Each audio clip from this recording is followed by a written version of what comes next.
Horas.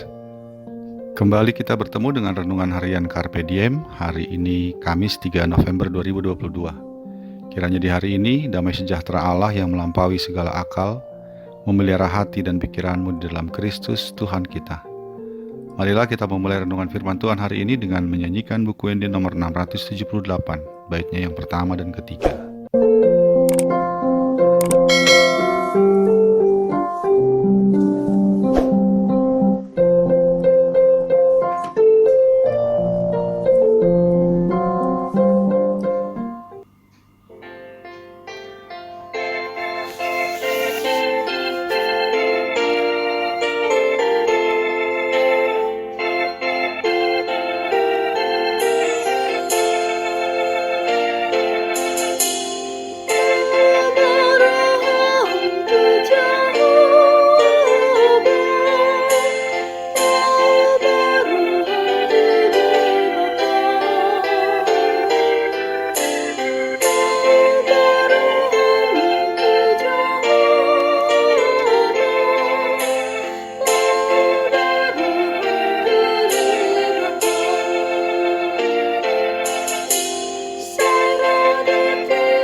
Firman Tuhan bagi kita hari ini adalah yang tertulis dalam 1 Samuel 7 ayat yang keempat.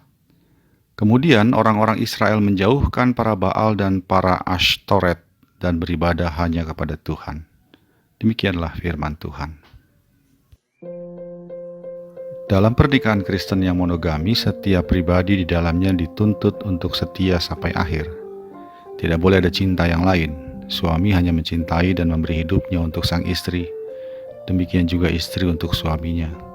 Tidak ada pribadi lain di antara mereka. Konsep itu juga berlaku dalam relasi umat dengan Tuhan, Allah Israel. Tuhan telah memilih Israel sebagai umatnya. Israel dituntut hanya beribadah kepada Tuhan Allah. Tidak boleh ada Allah lain kecuali Tuhan. Setelah 20 tahun tabut Tuhan dipindahkan ke rumah Abinadab di Kiryat Yearim, umat Israel mengeluh kepada Tuhan karena adanya ancaman dari bangsa Filistin. Rupanya pada saat itu juga umat Israel menduakan Tuhan. Mereka tidak hanya beribadah kepada Tuhan, namun juga beribadah kepada Allah lain, Allah asing dan Ashtoret, yaitu dewi kesuburan yang disembah bangsa Sidon. Setelah mendengar keluhan umat Israel yang terancam oleh bangsa Filistin, Samuel Nabi Allah memerintahkan mereka untuk kembali hanya beribadah kepada Tuhan dan menyingkirkan Allah-Allah asing yang ada di antara mereka. Umat pun mengikuti petunjuk Samuel itu. Seperti yang tertulis dalam firman Tuhan kita hari ini, kemudian orang-orang Israel menjauhkan para Baal dan para Ashtoret dan beribadah hanya kepada Tuhan. Sahabat Carpe Diem yang dikasihi Tuhan, setiap hari kita berdoa kepada Tuhan. Di dalamnya kita menyampaikan keluhan-keluhan kita, disertai permohonan agar Dia menolong kita. Melalui firman-Nya hari ini, Allah meminta kita untuk memurnikan ibadah dan percaya kita hanya kepada Dia, yaitu dengan cara melepaskan diri dari Allah-Allah lain yang ditawarkan di dunia ini. Di antaranya adalah harta, jabatan, bahkan ego diri yang tinggi. Dengan cara itulah kita menjadikan Tuhan bukan hanya tempat untuk kita memohon pertolongan, sehingga kita tidak hanya datang kepadanya saat dalam kesusahan.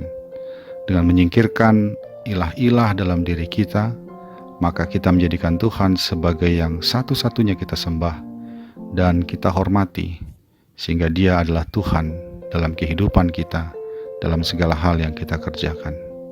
Marilah kita memurnikan iman kita dan percaya kita hanya kepada Dia, sebab itulah yang diminta Tuhan dari kita. Amin.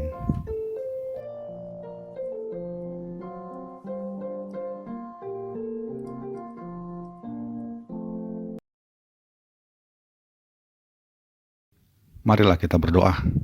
Ya Allah Bapa kami, kiranya Engkau bekerja di dalam hati kami melalui Roh Kudus untuk kami dapat melihat apa saja yang harus kami singkirkan yang telah menjadi ilah dalam diri kami, sehingga kami hanya percaya dan menyembah Engkau sebagai satu-satunya Tuhan, sebagai satu-satunya penolong dan yang kami percaya. Dalam Yesus Kristus kami memohon. Amin. Kasih karunia dari Tuhan kita Yesus Kristus, anugerah dari Allah Bapa kita, dalam persekutuan dengan Roh Kudus menyertai engkau sekalian. Amin.